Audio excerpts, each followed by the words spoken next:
Welcome back to Charm and Circumstance. I'm your host, Ashley Morgan, and today we're talking about something that every homeowner thinks about at some point. Your space doesn't need a renovation to feel remarkable. In fact, some of the most impactful improvements are the ones that don't involve demo dust or contractor timelines. Wouldn't that be nice? So, if you've ever said, I don't want a renovation, I just want it to feel right, this episode is for you. We'll break down 20, yes, 20 simple yet strategic design shifts that refresh your home from top to bottom. So let's jump in. From floor plans to finishing touches, function to the feeling you get walking into a room. I'm Ashley Morgan, an interior designer with a love for beautiful living and a belief that great design should tell your story. I've spent over 20 years in the industry, and now I'm pulling back the curtain on interiors, sharing insight, inspiration, and the strategy behind well-designed spaces. Expect smart design talk, refined tips, and just the right mix of polish and personality. So pour something sweet and join me for a thoughtful conversation with a generous helping of charm and circumstance. First, let's talk about some foundational aspects of a refresh.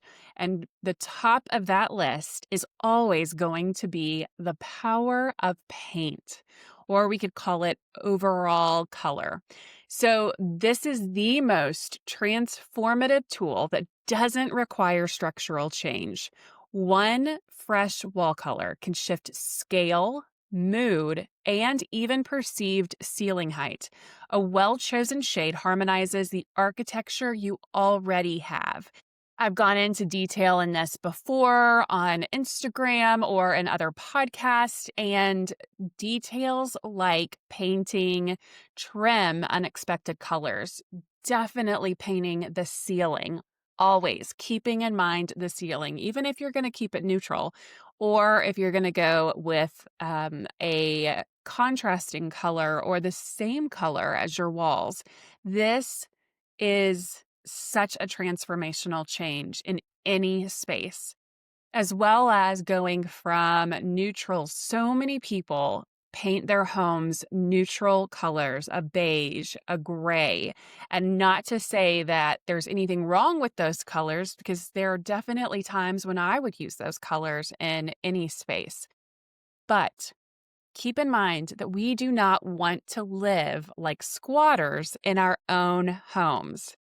We want to enjoy that space to the full capacity, which means paint color on the walls and the ceiling if that is what brings you joy. It's just paint. It's just like a haircut. It can easily be changed. So go for it. Add the color. The second thing in this list is reworking the layout and function. Often a room feels off because furniture is not aligned with how you actually live. Moving pieces around purposefully, not just for aesthetics, can create flow and intention without a single nail in the wall. So this can be, first of all, observing the paths that people take as they move through the house from room to room. I've shown a project before where they were, it was a renovation project actually, but they were opening up, uh, trying to open up the space between the kitchen, the dining room, and then into the living room. And so it was like this U shape. And the dining room had been a traditional dining room with a chandelier right in the middle of the room that was over top of the dining room table set out in the middle of the room with all the chairs, around it. And so it was taking up the entire footprint of that room where people really needed to be able to walk through. So I intentionally moved the dining space over against the wall and built out a custom banquette so that it not only took advantage of the room that existed, but it allowed for then even more walking space and made the space feel so much bigger. And of course, another option for, say, a living room or area like that. So many people I find will automatically put sofas or sectionals right up against walls. There are times when your furniture is so big that you have no other choice to do that. If that is not the case, then by all means, arrange the furniture in a way that your furniture isn't all just right up against the walls. That creates a much cozier atmosphere. Okay, the third thing on the list is creating functional zones. Open spaces can feel unanchored. So, by defining zones, a reading corner here, a conversation grouping there, you give meaning to every inch of space without rebuilding anything. One great way to define these zones as well is either by the chair with the reading light in the corner, or a conversational space that's going to be a grouping of a couple chairs. It could be 4 chairs around an ottoman, or the sofa and chairs. Of course, anchored on an area rug that all of that furniture is placed on, all 4 legs. The fourth thing is going to be decluttering as a design strategy. I cannot emphasize this enough. Decluttering is not about minimalism. It's about clarity. Removing what doesn't belong gives prominence to the pieces that you love, and suddenly every room feels calmer and more refined. When there is so much clutter in a room, your eye has no idea of where to rest, where to go next. And the things that truly shine, whether it's the wall color or some amazing furniture or a great piece of art or one item that is an antique and has been passed down through generations, all of these things, they don't get a chance to shine if there's too much to look at. So decluttering is key. Number 5, styling surfaces differently. Coffee tables, consoles, shelves, these places matter. A rethink of how these surfaces are styled can elevate the entire room without replacing a single sofa. Typically, less is more in these spaces. So you want to include, of course, some books. You can use coffee table or design books, the larger books that stack and have gorgeous colored spines. You can also use normal books, like reading books on a bookshelf and turning them some different directions, whether horizontally or vertically, and then just using a few items within each shelf so that it all gets a chance to be seen and it's not overcluttered by the amount of items that exist. Or on the coffee table, again, a few nice coffee table books and maybe 1 or 2 little trinket items. That is if you have a large coffee table. Otherwise, don't feel like you need to put a bunch of things, maybe just 2 books and leave it at that. It can be very simple. Another tip there regarding styling is there is a freebie on our website, and you will find a shelf styling guide there that you can download for free, and I will link it in the notes. All right, moving on to our next section of what you can do to make a significant impact using a refresh strategy as opposed to a renovation. And this one is going to start out with lighting, one of my favorite topics, a hugely impactful piece of interior design. So we're going to talk about first layering your lighting. If you only have overhead lighting in your space, this one is for you. This is going to make the most massive difference in your home. Real design always has layers. Ambient lighting, task lighting, accent lighting, together they create depth, warmth, and flexibility. So if a room feels flat, light it in layers. This is gonna look like still having your overhead lighting, of course, and if that is can lighting, so be it. If that is, a fixture that is actually ceiling mounted on your ceiling, maybe you need to upgrade that. And to be honest, if it is a fixture that either if you're in, like, more new construction and that's what came with the house from the builder, you're probably going to want to replace it. And there are plenty of very affordable options out there, even if you're purchasing at Lowe's or if you're coming through, of course, working with a designer. There are great, great options. But you do not want to go with whatever the builder provided. I can tell you that. And then task lighting. So that's going to be like a floor lamp that is for reading. That's adjustable with an adjustable arm. Those are available everywhere as well. Or it could be specific to countertop lighting, the lights underneath your wall-mounted cabinets.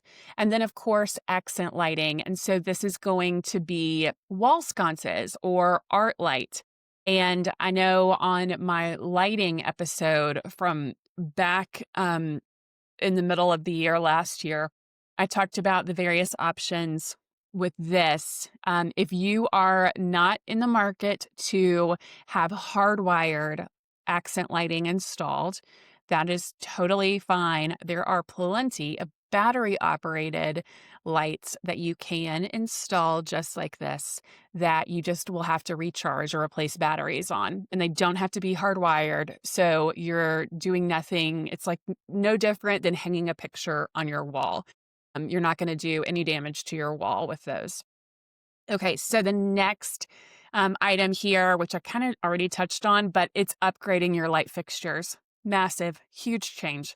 A statement light fixture does more than illuminate for sure. It acts like jewelry for the room. Often, this single change can make the space feel curated and complete. This is absolutely the like finishing touch, changes the aesthetic of the room. I have done this in numerous rooms, either in my own home or in clients' homes, and I'm telling you, it makes the world of difference. Under cabinet and accent lighting, which I already touched on as well. Of course, this is going to be like the small lighting details under cabinets, behind shelves. Also in a kitchen, if you had glass doors on the kitchen cabinets, you can light behind those doors so that it kind of glows from behind the glass doors. Around architectural features, of course, to accent those details, all of these are going to bring a room to life. These are the kinds of touches that people feel before they can even name them. The next section is textiles and touchable details. So let's talk about swapping out window treatments.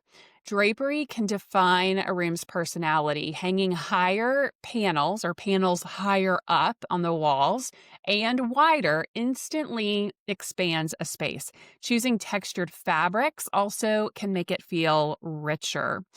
I would say this is one element that if you are not going to invest in window treatments, and this is not to say that you have to spend thousands of dollars by any means, but there are very, very poor quality window treatments out there that are very, they just the cheapest of cheap, right? Like, so nylon, rayon type, synthetic materials. And that's all they are. They're very thin. The light shines completely through them. Like you can see through them. Do not use those. You are better off without window treatments at all than using window treatments like that. And stop buying these retail. I would definitely say there is a massive difference between ordering custom made window treatments and buying them retail. honestly am blown away at the difference that these make in a room, as well as the hardware that is used. So we want to absolutely avoid grommets, which are the holes that are in the top of the drapes, and then they are run onto the rod. Instead, we want hooks for sure, or a transverse rod where it's actually attached into the rod on the window. And that's really typically how your custom treatments are going to come. Of course, you can also have Roman shades or different types of window treatments to exist. Love a good Roman shade. Love the combination of the Roman shade and the drapery. And then, of course, the details that can go into window treatments like trims and fringe panels and tassel, all of these details add so much elegance to window treatments and show that details were a key part of this design. So, changing out pillows and throws is another great tool for a refresh. This is one of my favorite quick refreshes. Swap in new textiles and instantly shift tone without a renovation. So, you can play with scale, print, and texture here. And if you have a precious little animal at home, like I do, who loves nothing more than climbing up on top of those pillows and taking a nap and slowly but surely destroying them, of course, you can swap in and out your good pillows with your animal worthy pillows. Then you can layer rugs or upgrade your rugs to wool. So, a beautiful wool rug on a pad changes everything underfoot, whether it's warmth, acoustics, visual depth. It's one of those silent design heroes.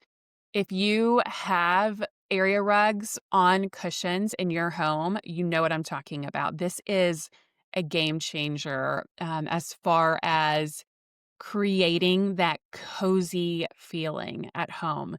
So if you are if you can't do 100% wool, and wool, natural fibers are where it's at for sure. And so wool, of course, is going to be at the peak of quality for area rugs. If you cannot invest in 100% wool, then at least get a percentage of wool built in. So it could be a combination of nylon and wool. Or you could do sisal rugs. Sisal rugs tend to be more affordable, and it is a great option. I have a nice sisal rug in my dining room, actually.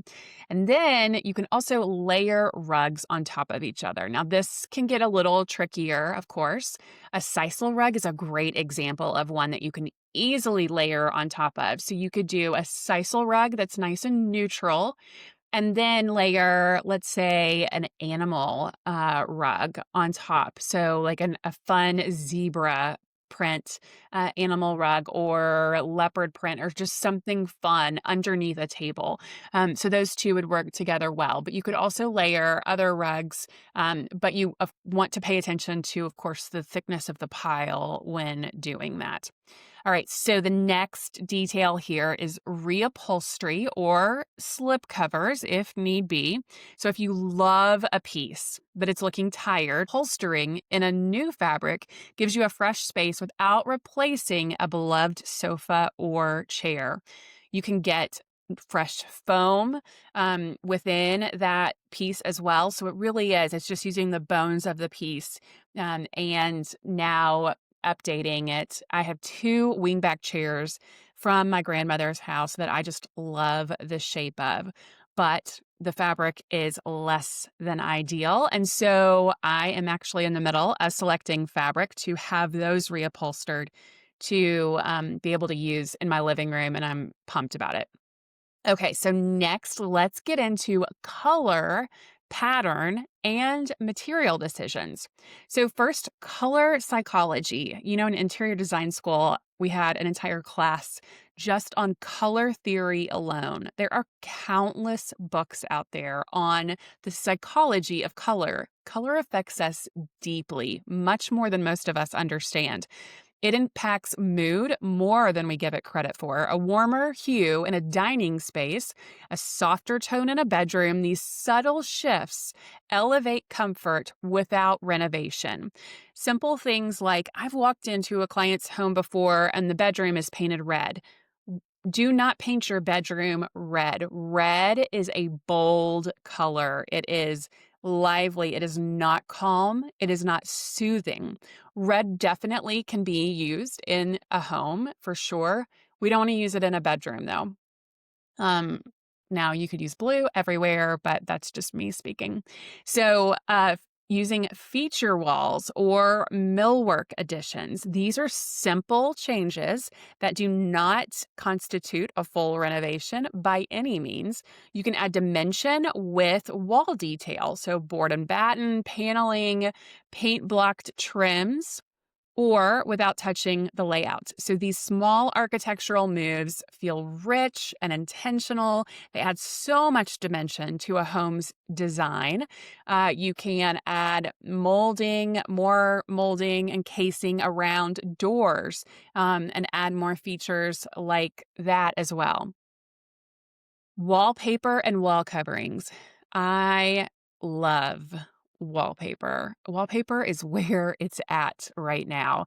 And if you are scared to death of wallpaper because you still have PTSD from removing it somewhere, or you instantly picture the wallpaper that you grew up with in the 80s or 90s that had a border above the chair rail and a border up at the ceiling, you are picturing the wrong thing.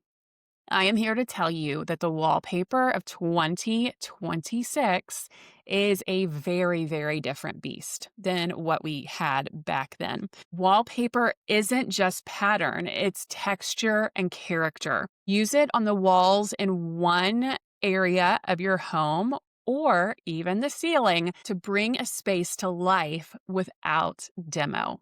This is going to bring so much life to a room that paint alone is going to not have the quite the same effect. Okay, so now we're going to move on to art, accessories, and displays. So, reframing and rearranging art is another great option to refresh your home. Art makes a space personal, but where and how it's hung really matters. A shift of a few inches or a new grouping can completely alter how a room reads. So, simple things I have noticed so many times: art being hung at the wrong heights in a space. It should be it should be really at eye level. And that is eye level of a typical height person. So if you are on the shorter side, it's not necessarily your eye level. That will bring everything down and make the entire space seem shorter. We don't want to do that. So then also groupings. Of course, there are exceptions to every rule. But in a grouping, you don't want the space between frames to be any more than 2 inches apart. Keeping them close together and tightly packed like that is going to make them much more sophisticated looking. And those types of groupings on a wall are going to really bring just an elegant change to a space. Mixing old with new. Your home should look like you, not like a showroom. So, mixing heirlooms with modern pieces gives depth and soul to a space. There is nothing more that I love than mixing antique pieces with new pieces. So, antiques would involve secretaries or old antique desks, usually tables and casework type pieces.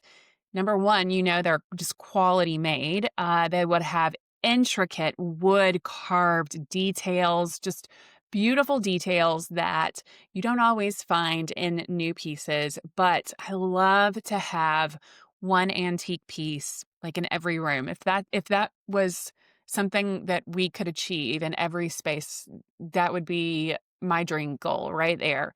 And so these can be combined with the new furniture. So typically, newer upholstered furniture, obviously, that's not going to survive like an antique piece. However, great antique upholstered pieces that have wooden elements, let's say, carved arms or legs, and then the seating is upholstered. Those can be reupholstered in maybe a more modern fabric. So like a fun animal print with a contrast welt cord. That would be, oh, perfect. It's this juxtaposition of the antique and the modern, and it's just this beautiful, unique balance. And it's then a piece that nobody else has. And so that alone is the ideal in interior design.